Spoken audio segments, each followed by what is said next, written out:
Hey guys. So I just want to say I appreciate everyone being patient with me over winter break because my kids were home. I spent a lot of time with my kids. I got sick for a second. We just been busy and just hanging out with each other, just trying to milk the break as much as we can. So I appreciate your patience with that. Um, but yeah, let's just get flowing. So what I want to talk about today is what we're here for. And what we're here for is expansion. And what does that really look like? That looks like play. That looks like joy. That looks like creativity. But somehow, guys, probably because we're born into it, we get caught up on the hamster wheel. We get caught up in hustle culture. We get caught up in the program. And so, how are we supposed to transition from this space of trying to control everything from the ego, from the program, from the competition, from the people telling you who to be, where to be, how to be, what to strive for, prioritizing putting money on this pedestal instead of seeing it as a tool, right? Putting material things, putting ego, putting distraction, putting avoidance, all this stuff is encouraged. I can't tell you how many times I've seen people suffering from depression, whatever issues they're just suffering from. And people will say, and on emotional issues is what I'm speaking of, and people will say to just go distract yourself. And then encourage it like, okay, good. But the underlying issue is still there. The trauma is still there. The refusal to acknowledge it exists a lot of times. Like people are just like, I can't deal with that. I can't deal with your emotions. You better go to the gym. You better go hang out with your friends. You better go shopping. You better go drink. You better go do something so you're not having to actually acknowledge that you have healing to do, that like this depression exists in you, that this codependence exists in you. And codependence, and that's crazy. Like a lot of times people want to blame the alcoholism, the codependence on shopping or eating or all these ways we try to escape. They want to blame, that's the problem, the thing that they're doing to escape. When really the real problem is the refusal to actually acknowledge that you have areas in your life you have to grow emotionally. You have things in your life where you have to acknowledge that the issue exists. So here's how you can tell if a lot of that exists, right? You can tell because whatever you're focused on isn't creative, isn't joy, isn't expansion, isn't aligned with your most authentic version, right? So this is so normalized and it just kills me. And it's normalized. It's just because we're humans and this is humans interacting with each other, but it's the drama. It's the refusal to acknowledge that and then just openly accepting these patterns as normal in our society, through our cultures, our religions even, the ways our family moves, or et cetera, et cetera. I mean, there's a laundry list of things, right? And we can't acknowledge them because they're normalized. And the problem with that is that then we just we live in this numb place of escape.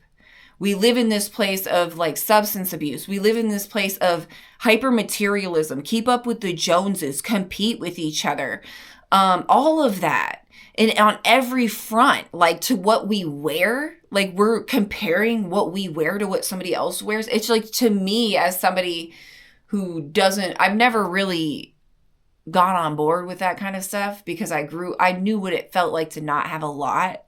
But my mom was really thrifty and stuff. So I thought it was fun to find. I feel like I would get even though I didn't have a lot, when I did say I go to a yard sale or a thrift store and I would get a lot of clothes for a little bit of money and they would be decent, nice, nice stuff, right? That was more exciting to me, getting the deal. Than actually giving a shit about comparing myself to somebody else. It was just wow, I felt abundant and I didn't have to have the brand new thing, right? And I'm so appreciative I learned that through understanding what poverty looks like and feels like and how to feels like to live in it, right? As a child. And then even growing up, I'm a single mom. I'm not balling, but now that I'm connected to spirit, I've never felt more comfortable than ever. Like, I've never felt this safe in my life. And I'm a single mother with 4 kids, right? Doing it but it's because I created that for myself. I figured out that actually people being in a relationship with unhealed people isn't, just because you have a partner, it's helping you expand. No, actually, half the time you're doing really great, and then you get a partner, and then where'd all your money go?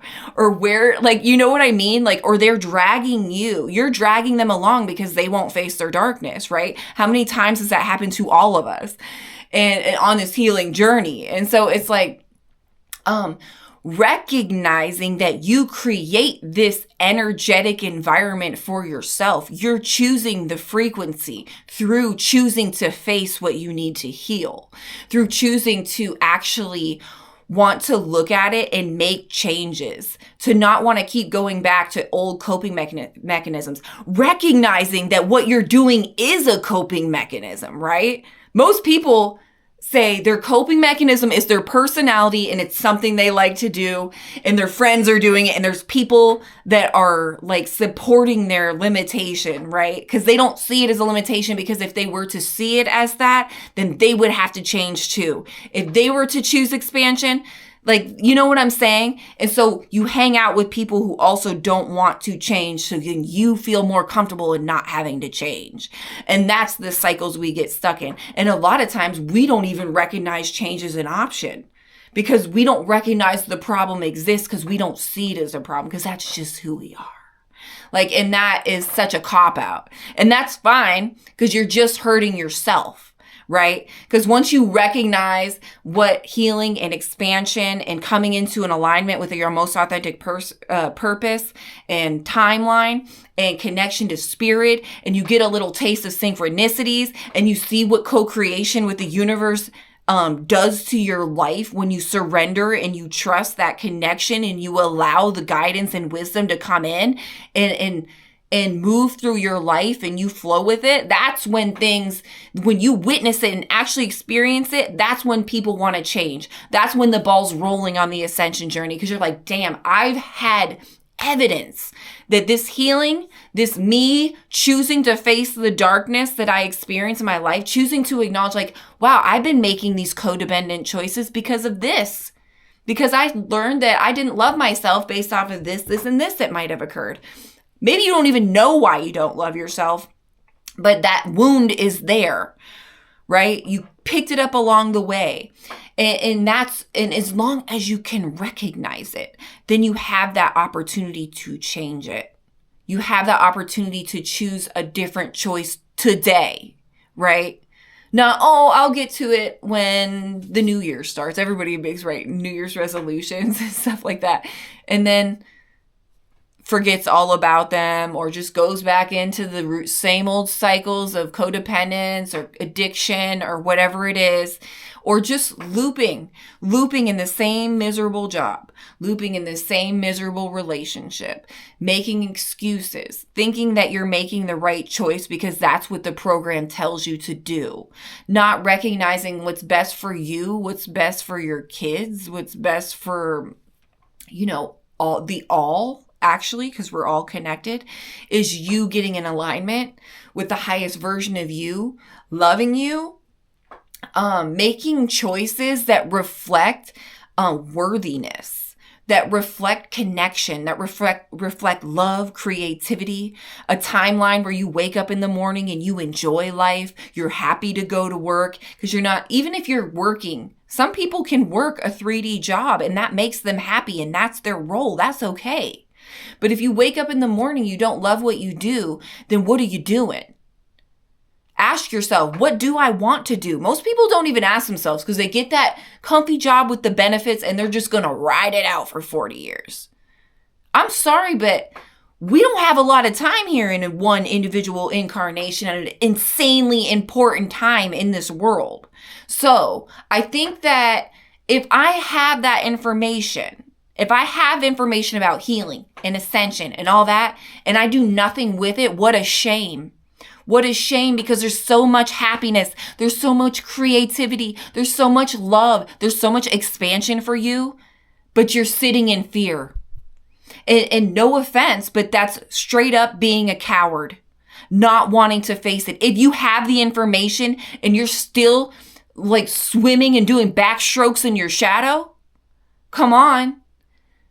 Come on, pull yourself up from the bootstraps. Stop avoiding, stop escaping, and do something about it.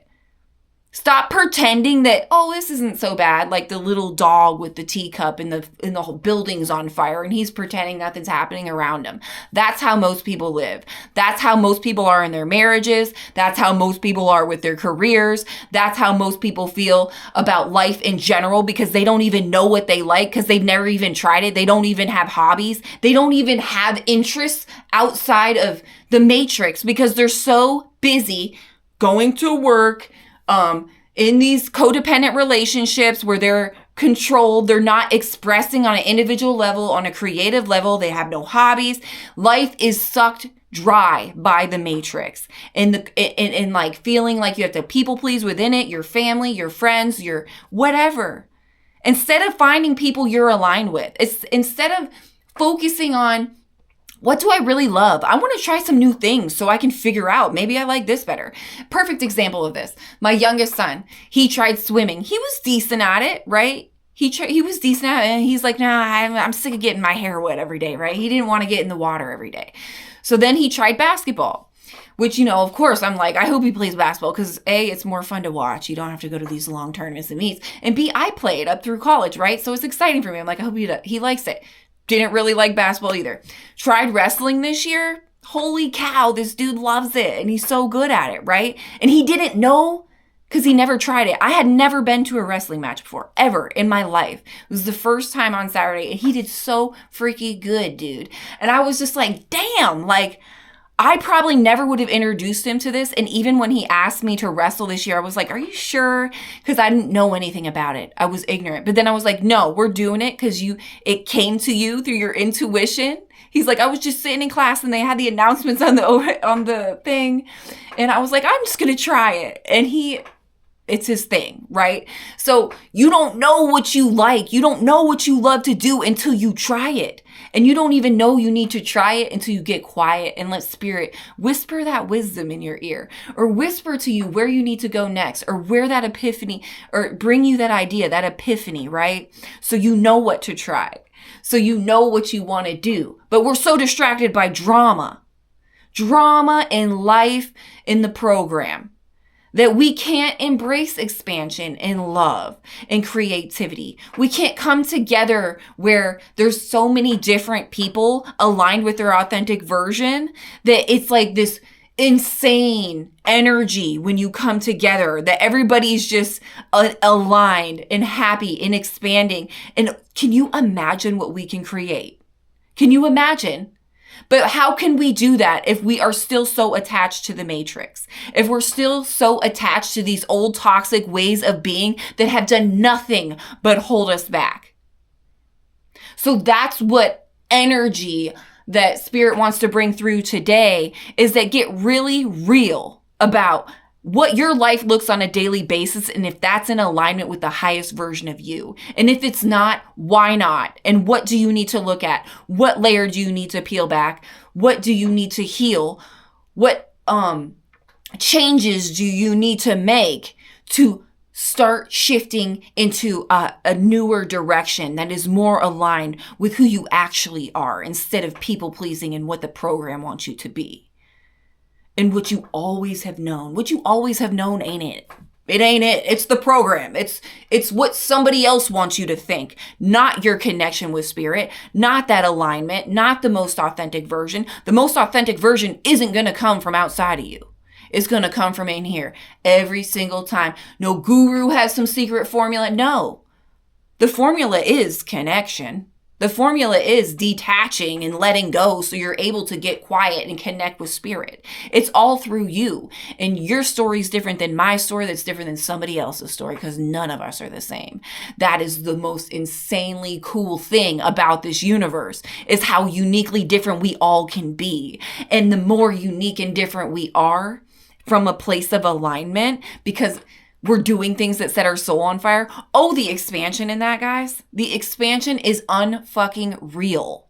You just have to align and stop allowing yourself to be ran by the ego and shit outside of you, trying to control so you feel safe. You will feel safe when you finally amp up your faith levels, connect with spirit, and allow the universe to show you how taken care of you are.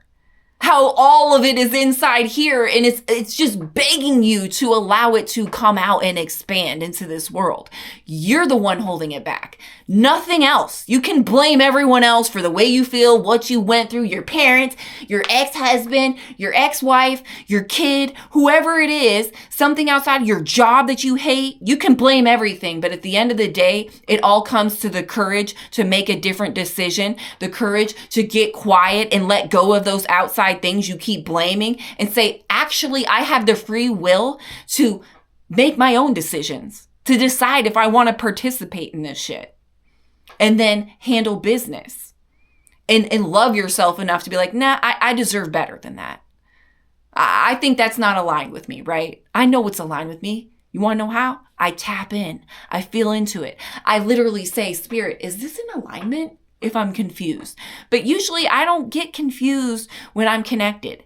It feels right and you flow and you don't have to force it and control and hustle. No. That's not how that's not how ascension and expansion works.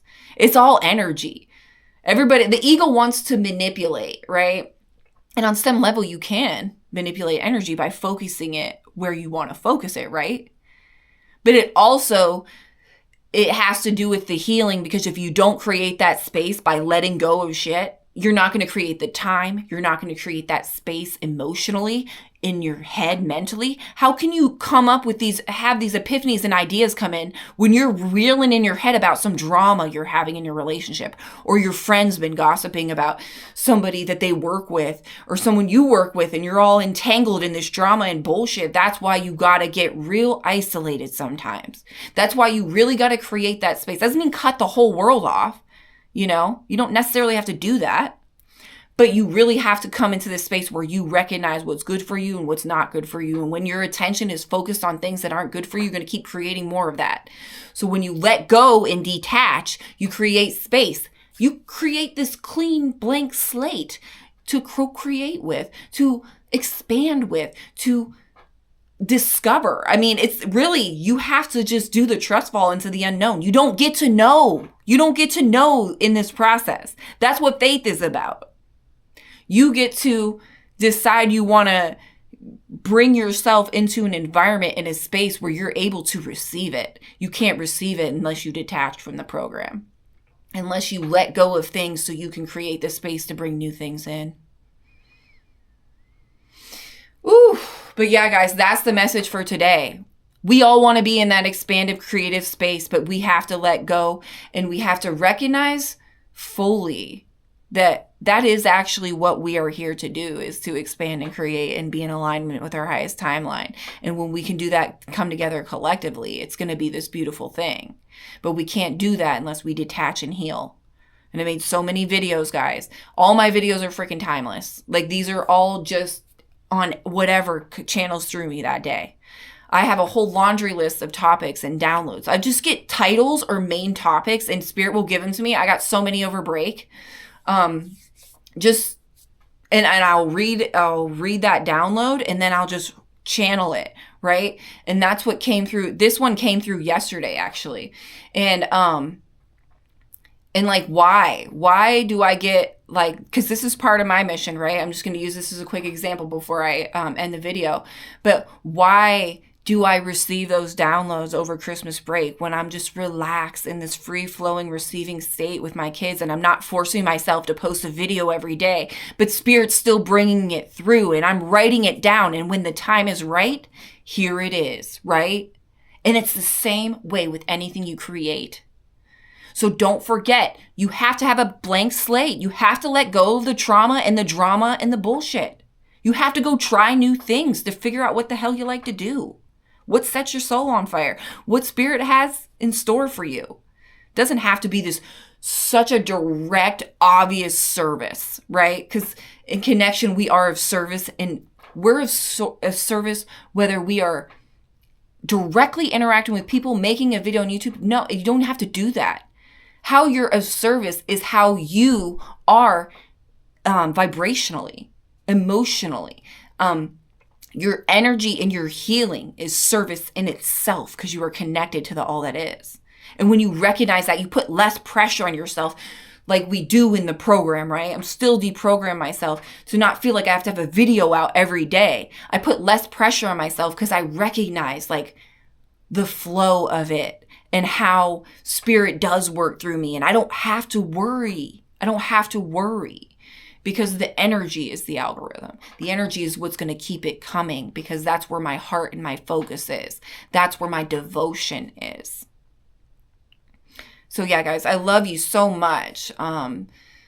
Again, thank you for being patient over Christmas break. Please like, comment, and subscribe to get my channel back on its feet. Also, if you want to donate or follow my other channels that I'm just starting up, please feel free to do that in the links below. I love you so much, and I will see you on the next one.